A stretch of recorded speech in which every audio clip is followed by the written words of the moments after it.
teachers. My name is Sama Mahmoud. I'm in Junior 6 Violets. It's my pleasure to talk about a drama called The Merchant of Venice.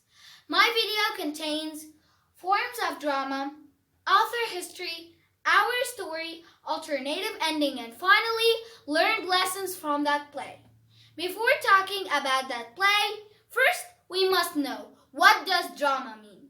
A drama is an art form that depends on dialogues to tell a story and acted on stage. There are three forms of drama. First, tragedy form is a play contains a serious, hard story and has a sad ending. However, the comedy form is an entertaining play with a happy conclusion. It means that comedy and tragedy forms are opposites. And finally, the tragic comedy form. It is a mixture of both tragedy and comedy forms, as it deals with a hard situation but ends happily. Our play is a tragic comedy form. Let us know more about the author who wrote that play. His name is William Shakespeare. We all know that he is one of the most famous poets all over the world. However, some of us do not know about his early life. Here is some information about him. He was born in Stratford in April 1564. His father, John Shakespeare, was a successful tradesman, and his mother, Mary Arden, came from a rich family. When he was 18, he married Anne Hathaway. When he moved to London, his famous life was waiting for him. He became an actor and a writer. He wrote lots of plays. His most popular plays were Romeo and Juliet, Hamlet, and The Merchant of Venice. He wrote The Merchant of Venice in 1596. Lots of his plays were translated into different languages. His plays were very famous before and after his death. We always remember him for his amazing work. Let's get to know the events of our story, which takes place in Venice and Belmont. There is a love story between Bassanio and Portia.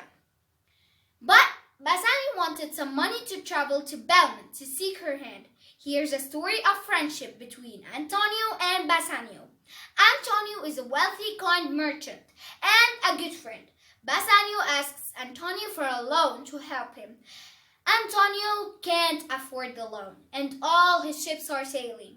So, here comes a relationship between two enemies, Antonio and Shylock.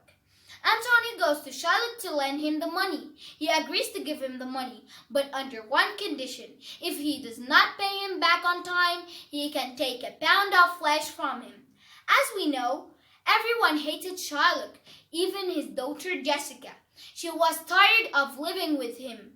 So she decides to take gold and jewels from her father and escape with Lorenzo. Then they travel to Belmont with Bassanio. In Belmont, Portia's father makes a test to identify the perfect husband for her.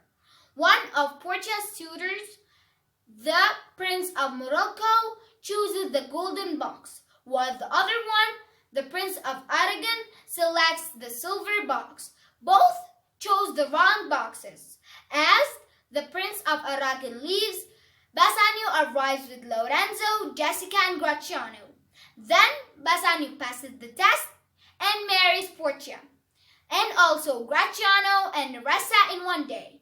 Afterwards, Antonio's ships will get lost at sea, and he is in trouble now.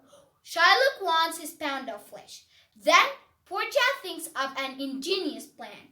She and Nerissa will disguise as young lawyers to defend Antonio.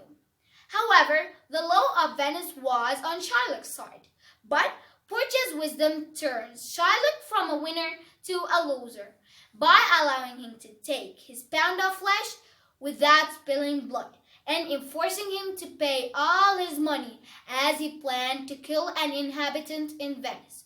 But Antonio shows mercy, but letting Shylock keep half of his money if he gives the other half to his daughter. Then Portia takes Bassanio and Gratiano's rings as legal fees to trick them. Before so long, Portia and Nerissa reveal themselves as the lawyers from the trial. At last, Antonio receives news that his ships have returned safely.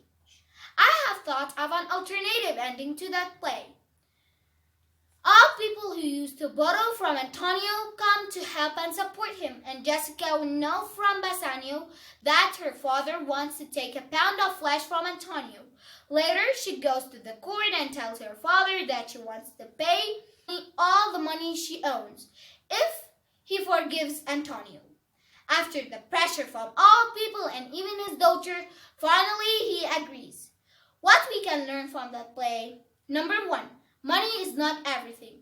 Shylock loved money more than people, even his daughter. So, everyone hated him. Number 2. A friend in need is a friend indeed.